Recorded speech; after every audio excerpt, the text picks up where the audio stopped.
Page number 377, 377। पंचासप्ततितमः सर्गः। कौसल्या के सामने भरत का शपथ खाना। बहुत देर के बाद होश में आने पर जब पराक्रमी भरत उठे, तब आंसू भरे नेत्रों से दीन बनी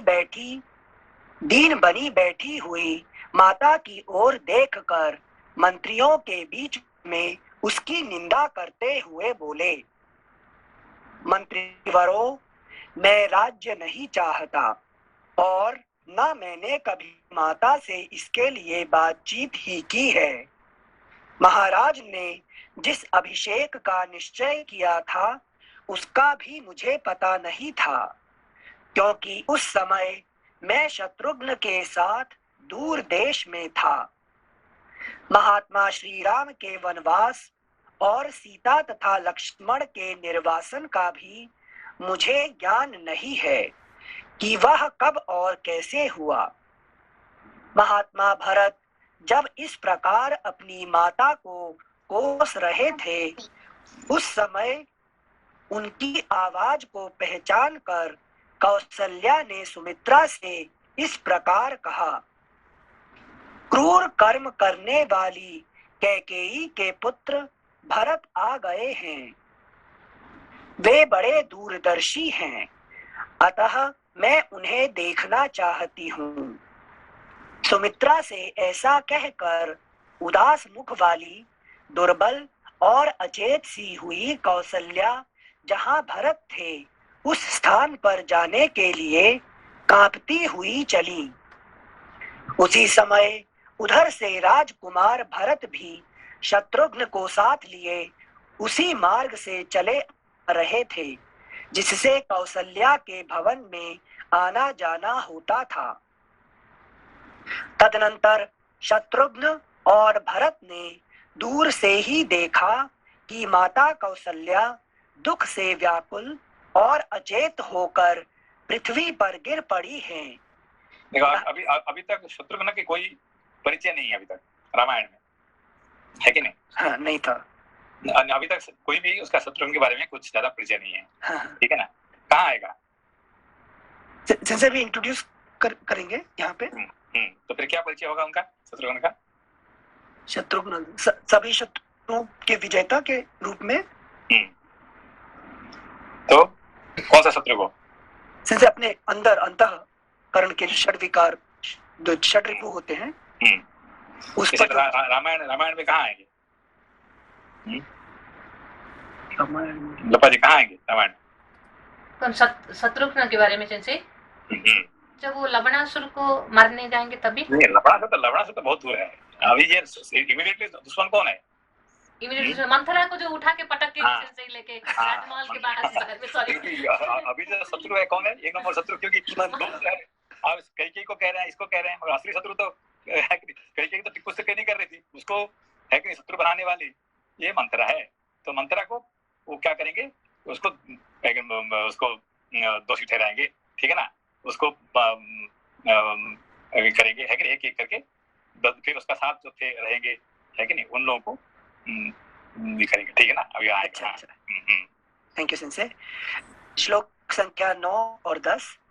तदनंतर शत्रुघ्न और भरत ने दूर से ही देखा कि माता कौसल्या दुख से व्याकुल और अचेत होकर पृथ्वी पर गिर पड़ी हैं। यह देखकर उन्हें बड़ा दुख हुआ और अभी तक शत्रुघ्न के बारे में कुछ भी एक शब्द नहीं, पहली बार यहाँ आया, है कि नहीं? यहाँ पे शत्रुघ्न की पहला परिचय हो रहा है, ठीक है ना? यहाँ आए हैं, तब तक कुछ भी नहीं है। हाँ सिंसे, थैंक यू सिंसे।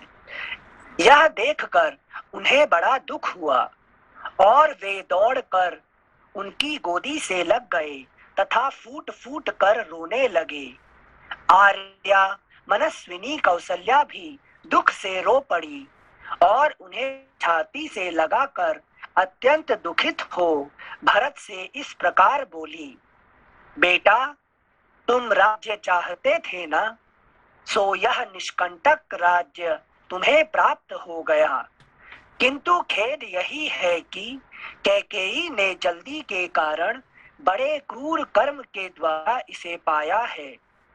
क्रूरता पूर्ण दृष्टि रखने वाली कैकेयी न जाने इसमें कौन सा लाभ देखती थी कि उसने मेरे बेटे को चीर वस्त्र पहनाकर वन में भेज दिया और उसे वनवासी बना दिया।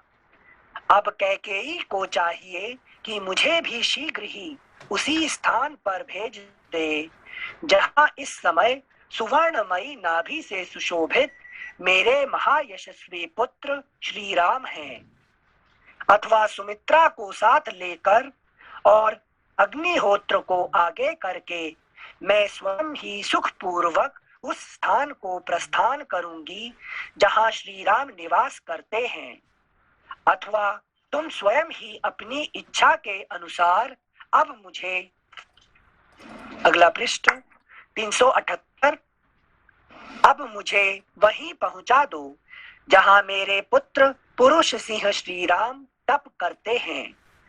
यह धन धान्य से संपन्न तथा हाथी घोड़े एवं रथों से भरा पूरा विस्तृत राज्य कैकेयी ने श्री राम से छीन कर तुम्हें दिलाया है। इस तरह की बहुत सी कठोर बातें कहकर जब कौसल्या ने निरपराध भरत की भर्त्सना की तब उनको बड़ी पीड़ा हुई, मानो किसी ने घाव में सुई चुभो दी हो। वे कौसल्या के चरणों में गिर पड़े। उस समय उनके चित्त में बड़ी घबराहट थी। वे बारंबार विलाप करके अचेत हो गए। थोड़ी देर बाद उन्हें फिर चेत हुआ। तब भरत अनेक प्रकार के शोकों से घिरी हुई और पूर्वोक्त रूप से विलाप करती हुई माता कौसल्या से हाथ जोड़कर इस प्रकार बोले, आर्ये, यहाँ जो कुछ हुआ है इसकी मुझे बिल्कुल जानकारी नहीं थी। मैं सर्वथा निरपराध हूँ, तो भी आप क्यों मुझे दोष दे रही हैं? आप तो जानती हैं कि श्री रघुनाथ जी में मेरा कितना प्रगाढ़ प्रेम है, जिसकी अनुमति से सत्पुरुषों में श्रेष्ठ सत्य प्रतिज्ञ आर्य श्री राम जी वन में गए हों। उस पापी की बुद्धि कभी गुरु से सीखे हुए शास्त्रों में बताए गए मार्ग का अनुसरण करने वाली न हो, जिसकी सलाह से बड़े भाई श्री राम को वन में जाना पड़ा हो, वह अत्यंत पापियों हीन जातियों का सेवक हो। जिसकी सलाह से बड़े भाई श्री राम को वन में जाना पड़ा हो, वह अत्यंत पापियों हीन जातियों का सेवक हो। सूर्य की ओर मुंह करके मलमूत्र का त्याग करे और सोई हुई गौओं को लात से मारे, अर्थात वह इन पाप कर्मों के दुष्परिणाम का भागी हो। जिसकी सम्मति से भैया श्री राम ने वन को प्रस्थान किया हो, उसको वही पाप लगे जो सेवक से भारी काम कराकर उसे समुचित वेतन न देने वाले स्वामी को लगता है। जिसके कहने से आर्य श्री राम को वन में भेजा गया हो, उसको वही पाप लगे जो समस्त प्राणियों का पुत्र की भांति पालन करने वाले राजा से द्रोह करने वाले लोगों को लगता है। जिसकी अनुमति से आर्य श्री राम वन में गए हों, वह उसी अधर्म का भागी हो जो प्रजा से उसकी आय का छठा भाग लेकर भी प्रजा वर्ग की रक्षा न करने वाले राजा को प्राप्त होता है। जिसकी सलाह से भैया श्री राम को वन में जाना पड़ा हो, उसे वही पाप लगे जो यज्ञ में कष्ट सहने वाले ऋत्विजों को दक्षिणा देने की प्रतिज्ञा करके पीछे इनकार कर देने वाले लोगों को लगता है। हाथी घोड़े और रथों से भरे एवं अस्त्र शस्त्रों की वर्षा से व्याप्त संग्राम में सत्पुरुषों के धर्म का पालन न करने वाले योद्धाओं को जो पाप लगता है, वही उस मनुष्य को भी प्राप्त हो जिसकी सम्मति से आर्य श्री राम जी को वन में भेजा गया हो। जिसकी सलाह से आर्य श्री राम को वन में प्रस्थान करना पड़ा है वह दुष्टात्मा बुद्धिमान गुरु के द्वारा यत्न पूर्वक प्राप्त हुआ शास्त्र के सूक्ष्म विषय का उपदेश भुला दे। श्लोक संख्या 28 फिर से पढ़ रहे हैं। जिसकी सलाह से आर्य श्री राम को वन में प्रस्थान करना पड़ा है वह दुष्टात्मा बुद्धिमान गुरु के द्वारा यत्न पूर्वक प्राप्त हुआ शास्त्र के सूक्ष्म विषय का उपदेश भुला दे। ये भी जिनसे कोशिश कर रहे हैं इसमें जो शास्त्र का उपदेश है कोई मनुष्य भूल जाता है, क्यों भूल जाता है? भाई अभी तो हमने पढ़ रहे हैं, रामायण पढ़ रहे हैं, फिर हम कल सुबह उसको भूल जाएंगे। क्यों भूल गए? सिंसे कॉन्शियसली नहीं पढ़ा, मन कहीं और था, फोकस इवन कॉन्शियसली पढ़ लिया तो भी याद हो जाता है क्या? अच्छा अच्छा अच्छा, तो सिंसे हमारे दुष्कर्मों का परिणाम। हाँ, ओके। ये जो हम जो दुष्कर्म करते हैं, जो पाप कर्म करते हैं, ये पाप कर्म का परिणाम के हिसाब से शास्त्र है कि नहीं, पढ़ने के बाद भी वो भूल जाता मनुष्य, है कि नहीं? तो इसीलिए जो है बहुत इंपॉर्टेंट है कि शास्त्र पढ़ने का साथ साथ सत्कर्म करना। अभी देखिए ये जो चार भाई क्या क्या है? कौन कौन? राम लक्ष्मण भरत शत्रुघ्न। हाँ, ये क्या, ये चार अलग अलग है क्या? नहीं सिंसे एक ही सारे, ये एक ही है। हाँ। इज वन ग्रुप, ठीक है ना? तो फिर क्या है? विवेक, वैराग्य, स्वधर्म अनुष्ठान और शत्रुघ्न, सारे शत्रुओं को, अंदर का शत्रु जो बैठे हुए हैं उनको जो मार सकता है, तब जाके आप अब अपना जिंदगी का जो मकसद पूरा होगा। ठीक है, ये चार में कोई एक कम पड़ जाएगा तो नहीं होगा, है कि नहीं? हाँ सेंसे, गोल अचीव नहीं कर पाएंगे। हाँ सेंसे, सो सेंसे यहाँ पर मतलब प्रयास अपने एक जगह पर है, यत्न करके कॉन्शियसली शास्त्र पढ़ ले, लेकिन जो पास के दुष्कर्म है वो फलीभूत इसी प्रकार से होंगे कि प्रयास करो फिर भी याद नहीं रहेगा। हाँ, अच्छा अच्छा, क्योंकि बहुत लोग जो है बहुत कॉन्शियसली पढ़ते हैं तो भी उनका शास्त्र काम में नहीं आता है। कौन एग्जाम्पल कौन है? कर्ण सेंसे। हाँ, कर्ण ने बहुत कॉन्शियसली पढ़ा, जितने अच्छा पढ़ा कोई नहीं पढ़ा है, मगर उसका परशुराम जी ने दुष्कर्म के कारण से उसका गुरु का कोई ज्ञान उसको काम में नहीं आया। हाँ सेंसे, ठीक है ना? ये एक बड़ा एग्जाम्पल है। Thank you sensei, thank you. श्लोक संख्या 28। नमस्ते नमस्ते संजय, बहुत अच्छी चीज पढ़ाया आपने, बहुत अच्छा लगा, है कि नहीं? जो इसलिए जो हम शास्त्र पढ़ते हैं उसके साथ साथ कर्म, है कि नहीं, स्वधर्म अनुष्ठान, जो कर्म अच्छा ना हो तो क्या होगा, वो शास्त्र में काम का नहीं होता है।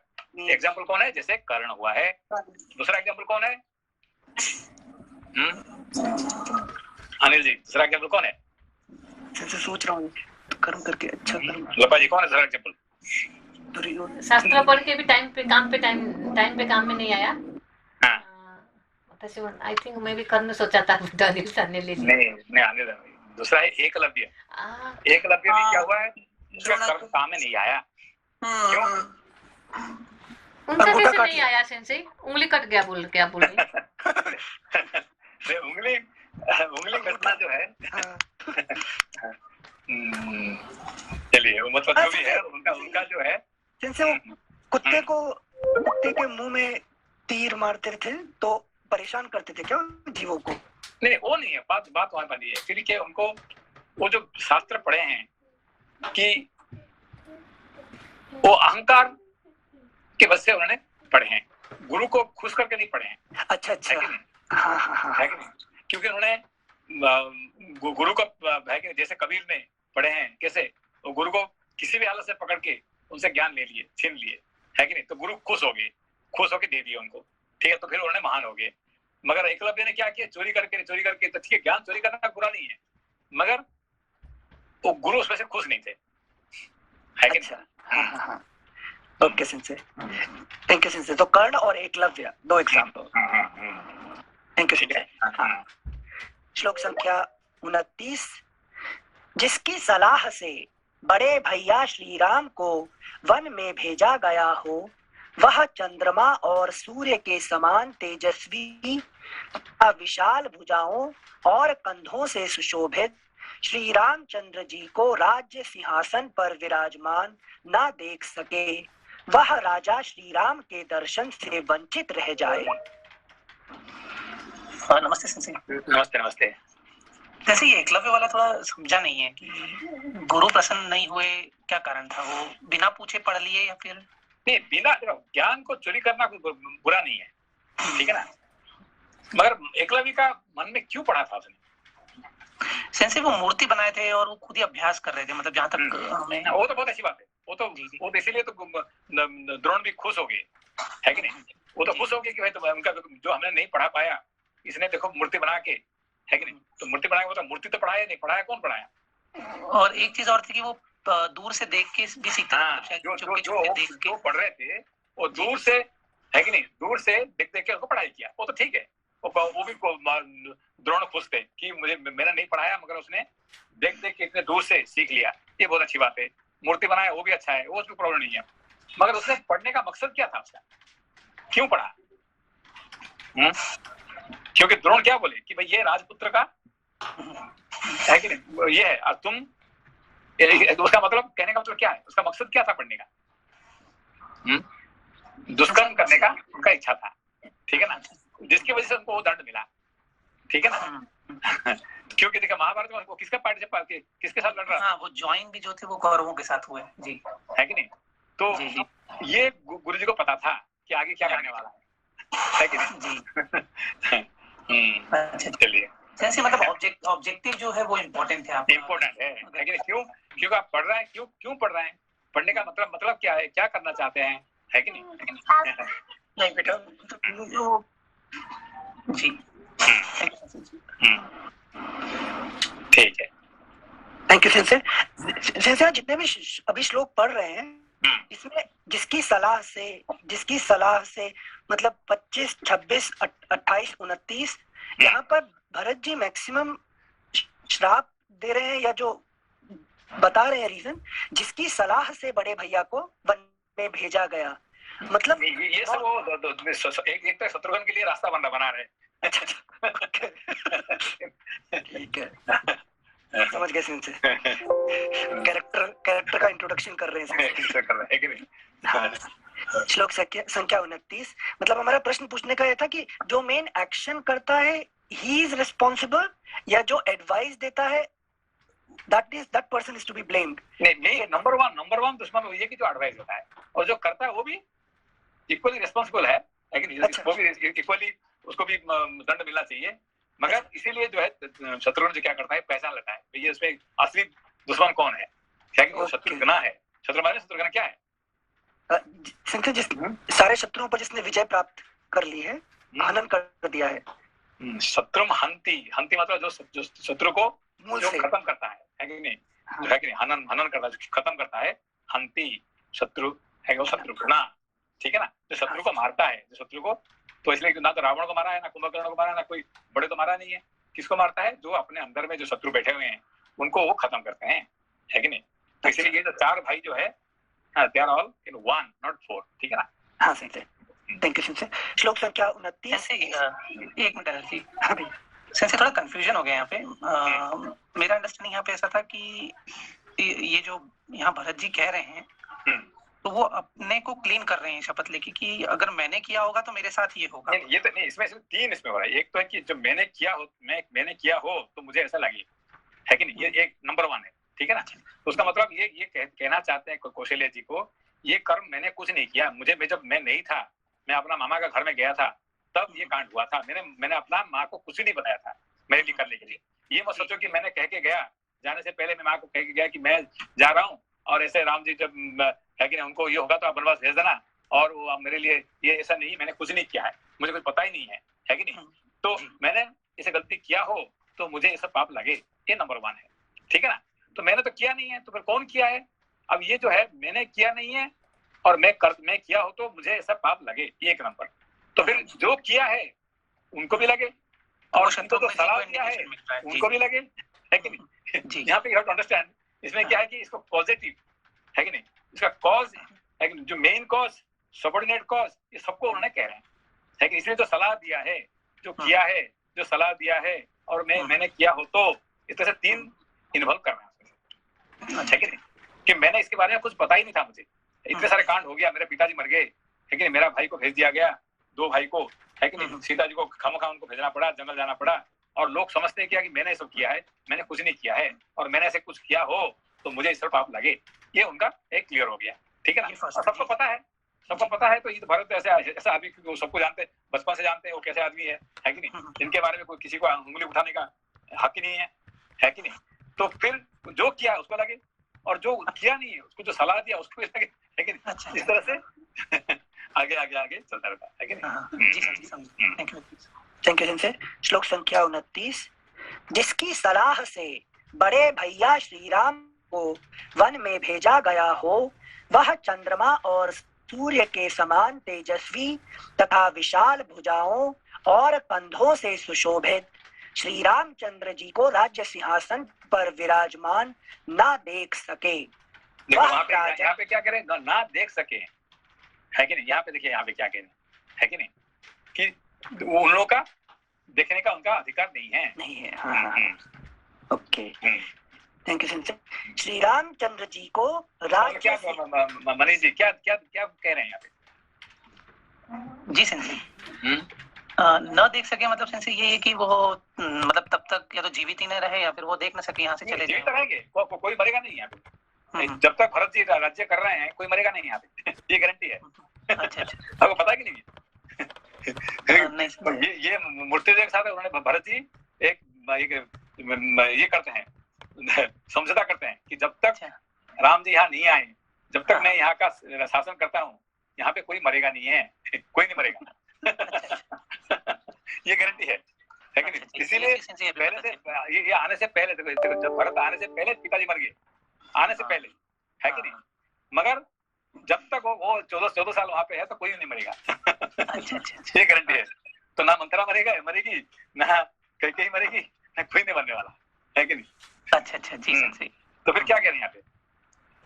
तो सेंसे ये मतलब अगर नहीं मरेंगे तो फिर तो ये देख लेंगे ना वो राज्य उनका। हाँ, वो नहीं देख पाएंगे, यही तो बात है यहाँ पे, है कि नहीं। तो नहीं मरेंगे तो सब लोग जो भी रहेंगे वो देख पाएंगे क्या, नहीं देख पाएंगे, है कि नहीं। तो यहाँ पे राम राजा बनने का मतलब क्या है कि जो मनुष्य अपना मुक्ति पाने का जो समय को कहते हैं राम राजा बनने का, है कि नहीं। राम राजा बनने का मतलब जो देखेगा उसका मतलब है कि नहीं। इस जिंदगी में जब जिंदा है तब मुक्ति पाने को राम राज्य कहते हैं यहाँ पे, है कि रामायण के हिसाब से राम राज्य क्या है कि जिंदा होते समय मुक्ति प्राप्ति करना, है कि नहीं। Getting enlightenment while you are alive. जीवन में जो है वो एनलाइटनमेंट प्राप्त उसको कहते हैं, जीवन में एनलाइटनमेंट प्राप्ति करने को कहते हैं राम राज्य। अच्छा, ठीक है ना। हाँ, तो वो देख नहीं पाएंगे वो ऐसे लोग। तो जिंदा लोग जरूर है, तो जितने आदमी जिंदा है सब लोग क्या मुक्ति पा जाते हैं क्या, जीवन रहते सकते नहीं पा पाते सब लोग, है कि नहीं। ये उनका कहना है। अच्छा। Thank you sensei. मतलब एक सलाह देकर उन्होंने अपनी मुक्ति खो दी। Thank you sensei. श्लोक संख्या 29। जिसकी सलाह से बड़े भैया श्री राम को वन में भेजा गया हो, वह चंद्रमा और सूर्य के समान तेजस्वी तथा विशाल भुजाओं और कंधों से सुशोभित श्री रामचंद्र जी को राज्य सिंहासन पर विराजमान ना देख सके, वह राजा श्री राम के दर्शन से वंचित रह जाए। श्लोक संख्या 30। जिसकी सलाह से आर्य श्री रामचंद्र जी वन में गए हों, वह निर्दय मनुष्य खीर खिचड़ी और बकरी के दूध को देवताओं, पितरों एवं भगवान को निवेदन किए बिना व्यर्थ करके खाए। भगवान को निवेदन किए बिना व्यर्थ करके खाए।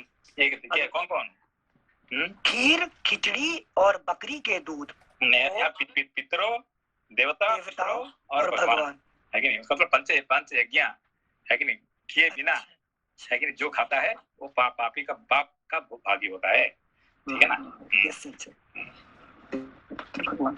Thank you. अगला पृष्ठ 379।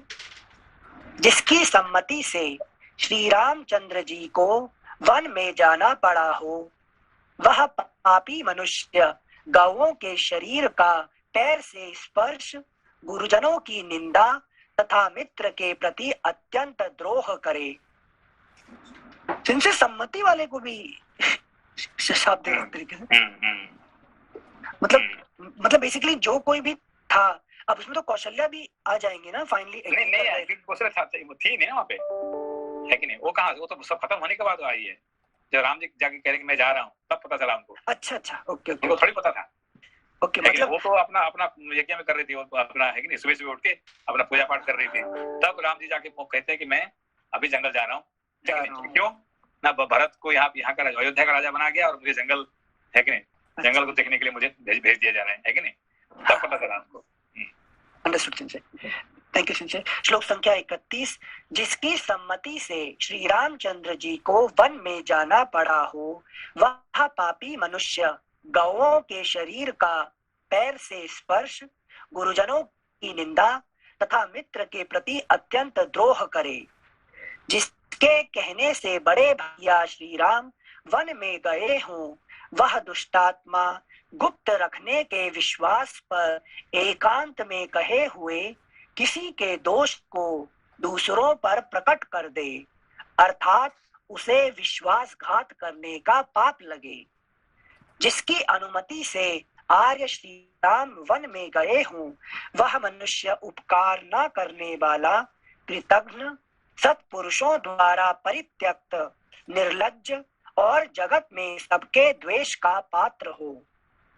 जिसकी सलाह यहाँ पे मैं इसको किया होता तो मुझे ऐसा लगे ना, तो जो जिसने किया है उसको लगे, जिसका सलाह से हुआ है उसको ऐसे लगे, और जो जो सम्मति किए थे वहां पे जो जो थे वो सबको ऐसे तरह सबको उसने किसी को छोड़े नहीं, सबको लपट रहे हैं। जैसे संकल्प करते हैं ना, सबको अपना बना देते हैं। तो कौन साथ में थे?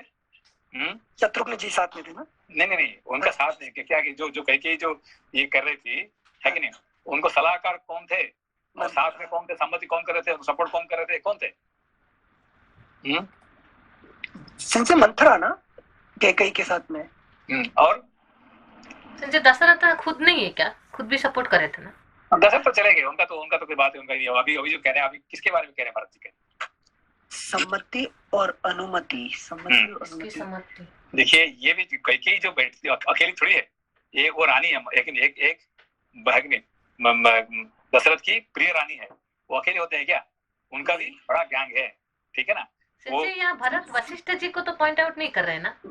नहीं, वशिष्ठ जी कहाँ जानते हैं, वशिष्ठ जी थोड़ी जानते हैं इसको। वो तो जो वो कह रहे हैं कि जिन लोगों ने है कि ये किए थे उसके बारे में कह रहे हैं कि जो लोग है कि नहीं वो वहां लाने के लिए, है कि, तो उसका मतलब यहाँ मंथरा का भी दासी होते हैं। मंथरा तो कैकेयी का दासी है, और मंथरा का कितना दासी है? हाँ, जैसे बहुत सारी कुबड़ाएं थी ना। एक गैंग है, बहुत बड़ा गैंग है, जिसका उनका लीडर है मंथरा, है कि नहीं। तो ये सब सबको ऐसा लगे तो कह रहे हैं, है कि नहीं, और उसके आगे है कि नहीं शत्रुघ्न आके सबको वो दंड देंगे, ठीक है ना। हाँ संजय, थैंक यू संजय। श्लोक संख्या 33, जिसकी अनुमति से आर्य श्री राम वन में गए हों, वह मनुष्य उपकार न करने वाला, कृतघ्न, सत्पुरुषों द्वारा परित्यक्त, निर्लज्ज और जगत में सबके द्वेष का पात्र हो।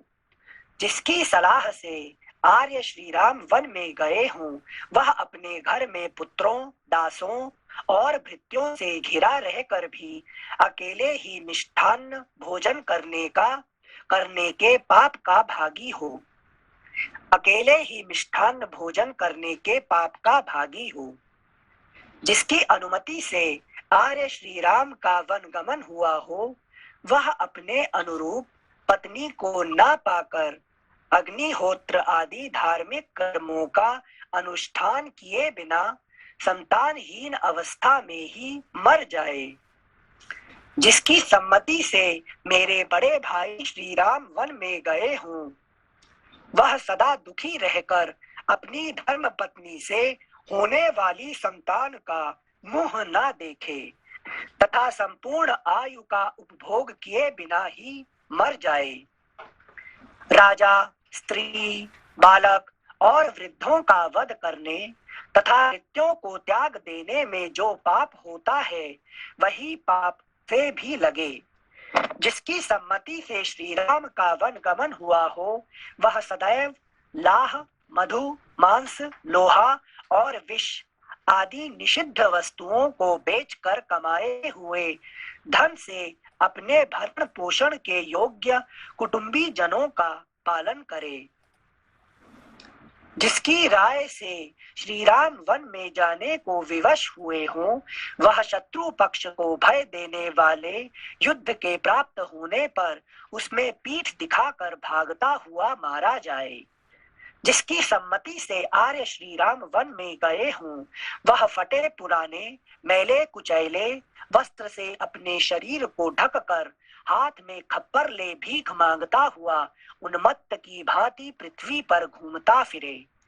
जिसकी सलाह से श्री रामचंद्र जी को वन में जाना पड़ा हो, वह काम क्रोध के वशीभूत होकर सदा ही मद्यपान, स्त्री समागम और द्यूत क्रीड़ा में आसक्त रहे।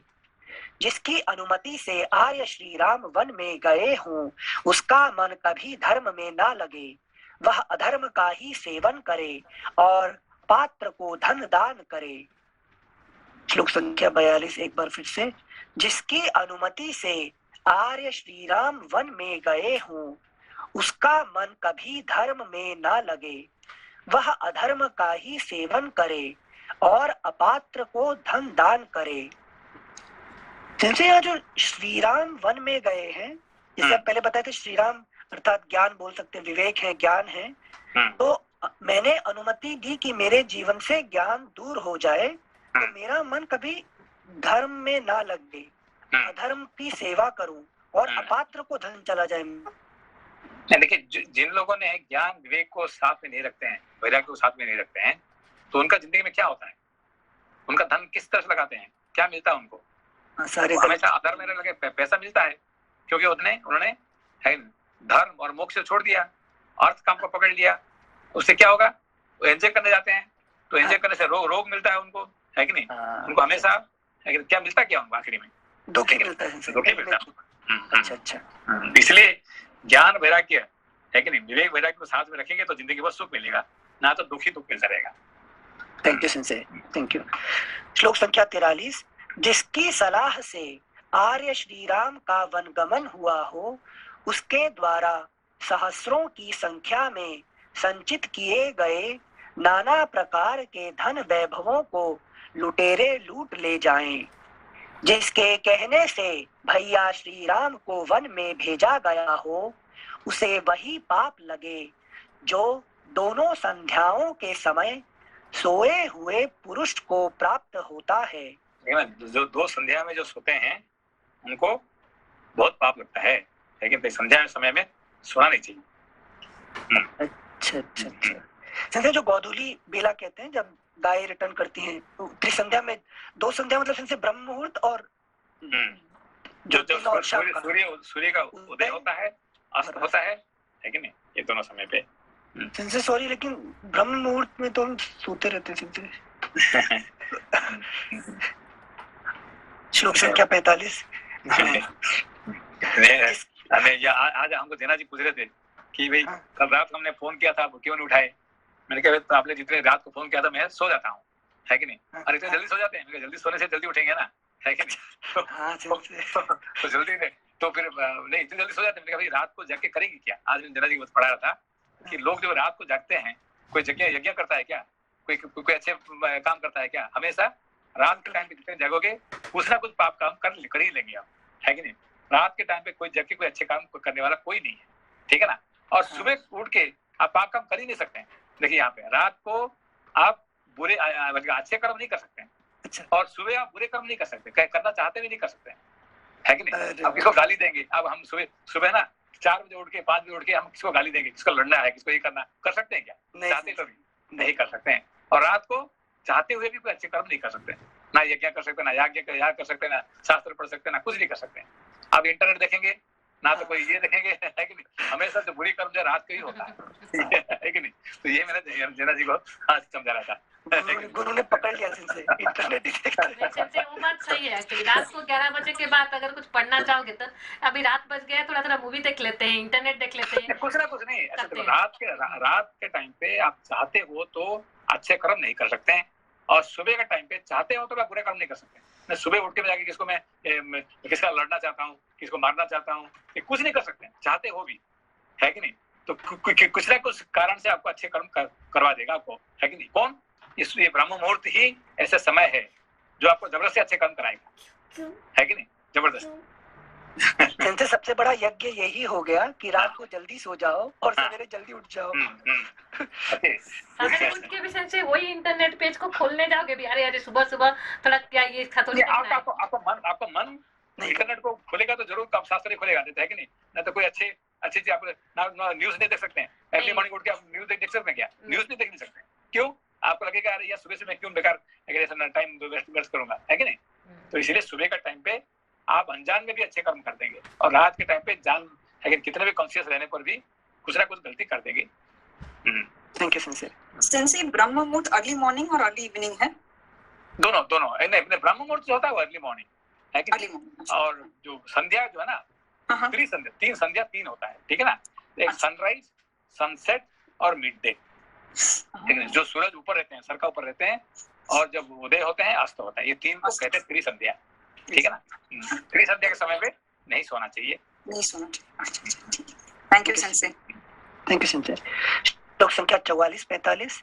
जिसके कहने से भैया श्री राम को वन में भेजा गया हो, उसे वही पाप लगे जो दोनों संध्याओं के समय सोए हुए पुरुष को प्राप्त होता है।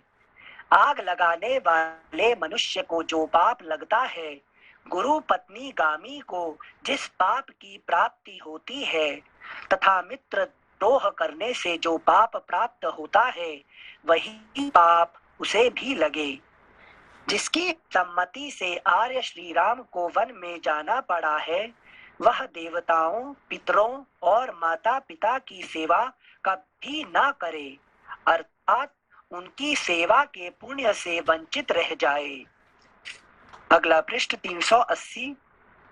जिसकी अनुमति से विवश होकर भैया श्री राम ने वन में पदार्पण किया है, वह पापी आज ही सत्पुरुषों के लोक से, सत्पुरुषों की कीर्ति से तथा सत्पुरुषों द्वारा सेवित कर्म से शीघ्र भ्रष्ट हो जाए। जिसकी सम्मति से बड़ी बड़ी बाह और विशाल वक्ष वाले आर्य श्री राम को वन में जाना पड़ा है, वह माता की सेवा छोड़कर अनर्थ के पथ में स्थित रहे। जिसकी सलाह से श्री राम का वनगमन हुआ हो, वह दरिद्र हो, उसके यहाँ भरण पोषण पाने के योग्य पुत्र आदि की संख्या बहुत अधिक हो जाए, बहुत अधिक हो, तथा वह ज्वर रोग से पीड़ित होकर सदा क्लेश भोगता रहे। जिसकी अनुमति पाकर आर्य श्री राम वन में गए हों, वह आशा लगाए ऊपर की ओर आंख उठाकर दाता के मुंह की ओर देखने वाले दीन याचकों की आशा को निष्फल कर दे। जिसके कहने से भैया श्री राम ने वन को प्रस्थान किया हो, वह पापात्मा पुरुष चुगला, अपवित्र तथा राजा से भयभीत रहकर सदा छल कपट में ही रचा पचा रहे। जिसके परामर्श से आर्य का वनगमन हुआ हो, वह दुष्टात्मा ऋतु स्नान काल प्राप्त होने के कारण अपने पास आई हुई सती साध्वी ऋतु स्नाता पत्नी को ठुकरा के उसकी इच्छा न पूर्ण करने के पाप का भागी हो। जिसकी सलाह से मेरे बड़े भाई को वन में जाना पड़ा हो, उसको वही पाप लगे जो अन्न आदि का दान न करने अथवा स्त्री से द्वेष रखने के कारण नष्ट हुई संतान वाले ब्राह्मण को प्राप्त होता है। जिसकी राय से आर्य ने वन में पदार्पण किया हो, वह मलिन इंद्रिय वाला पुरुष ब्राह्मण के लिए की जाती हुई पूजा में विघ्न डाल दे और छोटे बछड़े वाली 10 दिन के भीतर की ब्याई हुई गाय का दूध दूहे। जिसने आर्य श्री राम के वन गमन की अनुमति दी हो, वह मूढ़ धर्म पत्नी को छोड़कर परस्त्री का सेवन करे तथा धर्म विषयक अनुराग को त्याग दे। पानी को गंदा करने वाले तथा दूसरों को जहर देने वाले मनुष्य को जो पाप लगता है, वह सारा पाप अकेला वही प्राप्त करे। जिनकी अनुमति से विवश होकर आर्य श्री राम को वन में जाना पड़ा है।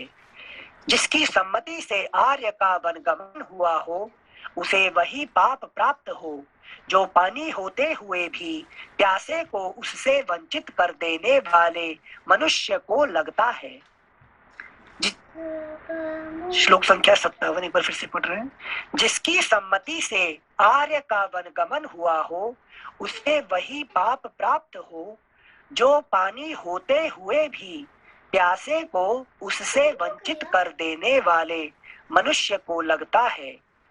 जिसकी अनुमति से आर्य श्री राम वन में गए हों वह उस पाप का भागी हो जो परस्पर झगड़ते हुए मनुष्यों में से किसी एक के प्रति पक्षपात रखकर मार्ग में खड़ा हो उनका झगड़ा देखने वाले कलह प्रिय मनुष्य को प्राप्त होता है। इस प्रकार कलह प्रिय मनुष्य को प्राप्त होता हो। इस प्रकार पति और पुत्र से बिछुड़ी हुई कौशल्या को शपथ के द्वारा आश्वासन देते हुए ही राजकुमार भरत दुख से व्याकुल होकर पृथ्वी पर गिर पड़े। उस समय दुष्कर शपथों द्वारा अपनी सफाई देते हुए शोक संतप्त एवं अचेत भरत से कौशल्या ने इस प्रकार कहा, बेटा, अनेकानेक शपथ खाकर जो मेरे प्राणों को पीड़ा दे रहे हो इससे मेरा यह दुख और भी बढ़ता जा रहा है। वत्स, सौभाग्य की बात है कि शुभ लक्षणों से संपन्न तुम्हारा चित्त धर्म से विचलित नहीं हुआ है। तुम सत्य प्रतिज्ञ हो, इसलिए तुम्हें सत्पुरुषों के लोक प्राप्त होंगे। अगला पृष्ठ 381। ऐसा कहकर कौशल्या ने भ्रातृभक्त महाबाहु भरत को गोद में खींच लिया और अत्यंत दुखी हो उन्हें गले से लगाकर वे फूट फूट कर रोने लगी। महात्मा भरत भी दुख से आर्त होकर विलाप कर रहे थे। उनका मन मोह और शोक के वेग से व्याकुल हो गया था। पृथ्वी पर पड़े हुए भरत की बुद्धि विवेक शक्ति नष्ट हो गई थी। वे अचेत से होकर विलाप करते और बारंबार लंबी सांसें खींचते थे। इस तरह शोक में ही उनकी वह रात बीत गई। इस प्रकार श्री वाल्मीकि निर्मित आर्ष रामायण आदि काव्य के अयोध्या कांड में 75वां सर्ग पूरा हुआ। 670तमः सर्गः राजा दशरथ का अंत्येष्टि संस्कार। इस प्रकार शोक से संतप्त हुए कि कई कुमार भरत से वक्ताओं में श्रेष्ठ महर्षि वशिष्ठ ने उत्तम वाणी में कहा, महायशस्वी राजकुमार, तुम्हारा कल्याण हो। यह शोक छोड़ो, क्योंकि इससे कुछ होने जाने वाला नहीं है। अब समयोचित कर्तव्य पर ध्यान दो। राजा दशरथ के शव को दाह संस्कार के लिए ले चलने का उत्तम प्रबंध करो। वशिष्ठ जी का वचन सुनकर धर्मज्ञ भरत ने पृथ्वी पर पड़कर उन्हें साष्टांग प्रणाम किया और मंत्रियों द्वारा पिता के संपूर्ण प्रेत कर्म का प्रबंध करवाया। राजा दशरथ का शव तेल के कड़ाह से निकालकर भूमि पर रखा गया। अधिक समय तक तेल में पड़े रहने से उसका मुख कुछ पीला हो गया। उसे देखने से ऐसा जान पड़ता था मानो भूमिपाल दशरथ सो रहे हों। तदनंतर मृत राजा दशरथ को धो पोंछ कर नाना प्रकार के रत्नों से विभूषित उत्तम शैया विमान पर सुलाकर उनके पुत्र भरत अत्यंत दुखी हो विलाप करने लगे। राजन, मैं परदेश में था और आपके पास पहुंचने भी नहीं पाया था। तब तक ही धर्मज्ञ श्री राम और महाबली लक्ष्मण को वन में भेजकर आपने इस तरह स्वर्ग में जाने का निश्चय कैसे कर लिया? महाराज, अनायास ही महान कर्म करने वाले पुरुष सिंह श्री राम से हीन इस दुखी सेवक को छोड़ आप कहाँ चले जाएंगे? तात, आप स्वर्ग को चल दिए और श्री राम ने वन का आश्रय लिया। ऐसी दशा में आपके इस नगर में निश्चिंतता पूर्वक प्रजा के योगक्षेम की व्यवस्था कौन करेगा? राजन, आपके बिना यह पृथ्वी विधवा के समान हो गई है, अतः इसकी शोभा नहीं हो रही है। यह पुरी भी मुझे चंद्रहीन रात्रि के समान श्रीहीन प्रतीत होती है। इस प्रकार दीन चित्त होकर विलाप करते हुए भरत से महामुनि वशिष्ठ ने फिर कहा, महाबाहो, इन महाराज के लिए जो कुछ भी प्रेत कर्म करने हैं उन्हें बिना विचारे शांत चित्त होकर करें, शांत चित्त होकर करो। अब बहुत अच्छा कहकर भरत ने वशिष्ठ जी की आज्ञा, अगला पृष्ठ 382, आज्ञा शिरोधार्य की तथा ऋत्विक, पुरोहित और आचार्य सबको इस कार्य के लिए जल्दी करने कहा। राजा की अग्निशाला से जो अग्नियां बाहर निकाली गई थीं, उनमें ऋत्विजों और याजकों द्वारा विधि पूर्वक हवन किया गया। तत्पश्चात महाराज दशरथ के प्राणहीन शरीर को पालकी में बिठाकर परिचारक गण उन्हें शमशान भूमि को ले चले। उस समय आंसुओं से उनका गला रूंध गया था और मन ही मन उन्हें बड़ा दुख हो रहा था। मार्ग में राजकीय पुरुष राजा के शव के आगे आगे सोने, चांदी तथा भांति भांति के वस्त्र लुटाते चलते थे। शमशान भूमि में देखा कि नहीं है? जैसे ये जब निकलते हैं शव को लेकर, तो जब पैसा सोने तो आजकल कोई फेंकता नहीं है, पैसा मिली कॉइन ना, सब फेंकते रहते हैं, मतलब देखा ना। यूजुअली बतासा क्या बोलते हैं, स्वीट वगैरह ना, प्लस धन संपत्ति जो भी अपना रुपए होते हैं, वो फेंकते रहते हैं। जिनसे इसका कुछ मतलब इसका कुछ रीजन है कि मतलब है कि कुछ नहीं दिखाने के लिए कि भाई ये सब है ना, जो हमने कुछ कमाई किया ये सब की कुछ भी नहीं है, लेकिन इसको फेंकने का उसका है कि सबके सामने फेंकते हैं, तो जो दुखी गरीब वो उठा के लेके जाते हैं। अच्छा। जैसे इसका रिलेशन है कुछ शमशान वैराग्य से? नहीं, वैराग्य दिखाने के लिए। अच्छा, कि लाइफ में कुछ भी नहीं है कि नहीं, मृत्यु ही एक ही सच है। अच्छा, है कि नहीं? कौन फेंकते हैं सर? मैं देखा हूँ फेंकते हैं सेंसे। क्यों फेंकते हैं सेंसे? कि वैराग्य दिखाने के लिए कि ये है कि नहीं, ये संसार में सब कुछ झूठ है, राम नाम सत्य है, बाकी सब झूठ है। उसका मतलब हमने जब पैसा कमाई करते हैं तो हम झूठ बोलते हैं कि हम क्या बोलते हैं, कितने क्या झूठ बोल के, कितने क्या पाप कर्म करके पैसा बनाते हैं, है कि नहीं? मगर ये सब झूठ है मृत्यु के सामने, ठीक है ना। वो श्मशान भूमि तक फेंकते हैं, मतलब रास्ते में तो गिरता है, मैं देखा हूँ, पर श्मशान भूमि में फिर जलाने के बाद फिर वो पैसा वापस लेके आते हैं क्या? नहीं, वो लेके थोड़े, गरीब लोगों का फेंकते हैं इसलिए कि जो दुखी दिन लोग वो लेके जाएंगे, वो थोड़े लेके आएंगे, है कि नहीं। अच्छा, फिर फेंकने का मतलब क्या रहेगा? आपने बोले थे ना कि जलाने के टाइम रो के आके बोलते हैं समोसा नहीं बनाया है, तो इसलिए मैंने पूछा। श्लोक संख्या 16-17। शमशान भूमि में पहुंचकर चिता तैयार की जाने लगी। किसी ने चंदन लाकर रखा तो किसी ने अगर कोई गुग्गुल तथा कोई सरल पद्मक और देवदारू की लकड़ियां लाकर चिता में डालने लगे। कुछ लोगों ने तरह तरह के सुगंधित पदार्थ लाकर छोड़े। इसके बाद ऋत्विजों ने राजा के शव को चिता पर रखा। उस समय अग्नि में आहुति देकर उन ऋत्विजों ने वेदोक्त मंत्रों का जप किया।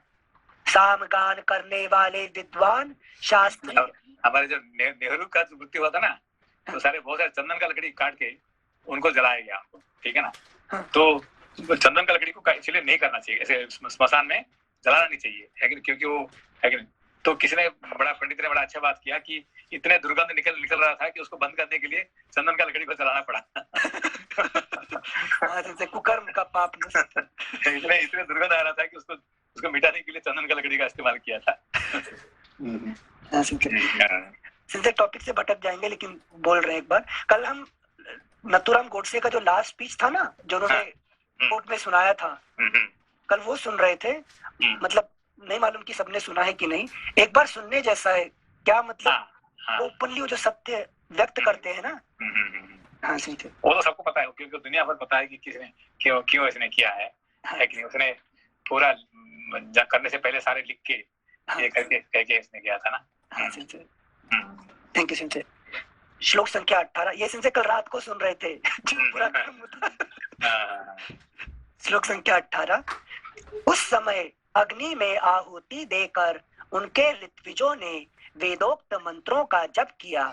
सामगान करने वाले विद्वान शास्त्रीय पद्धति के अनुसार साम श्रुतियों का गायन करने लगे। इसके बाद चिता में आग लगाई गई।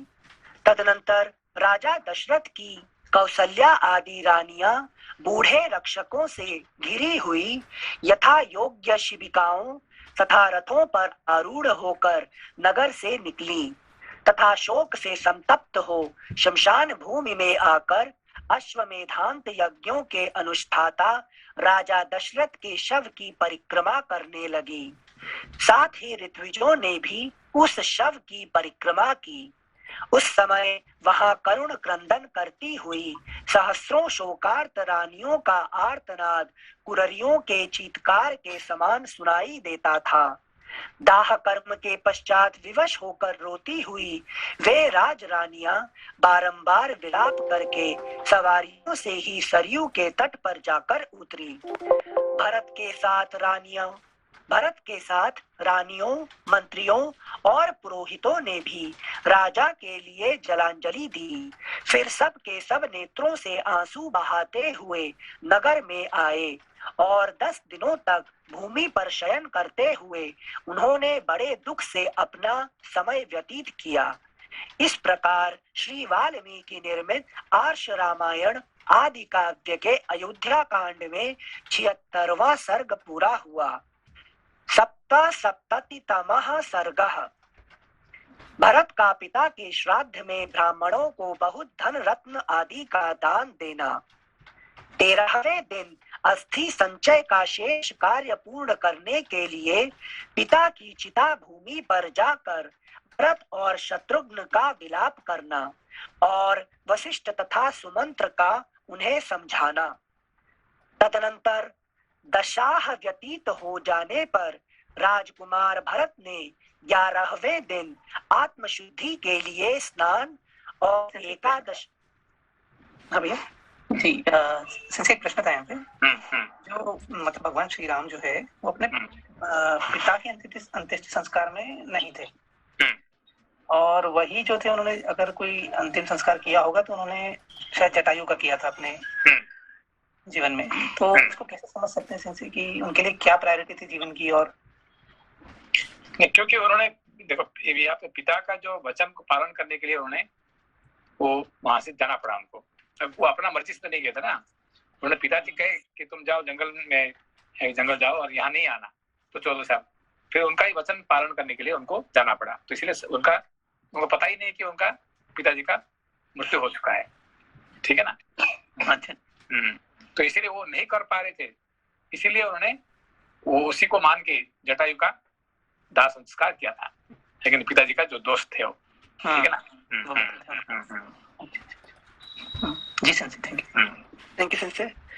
श्लोक संख्या 1, तदनंतर दशाह व्यतीत हो जाने पर राजकुमार भरत ने 11वें दिन आत्मशुद्धि के लिए स्नान और एकादशाह श्राद्ध का अनुष्ठान किया। फिर 12वां दिन आने पर उन्होंने अन्य श्राद्ध कर्म, मासिक और सपिंडीकरण श्राद्ध किए।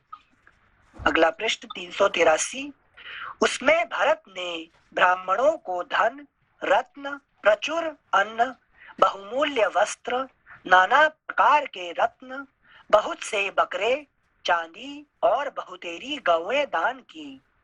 राजपुत्र भरत ने राजा के पारलौकिक हित के लिए बहुत से दास दासियां, सवारियां तथा बड़े बड़े घर भी ब्राह्मणों को दिए।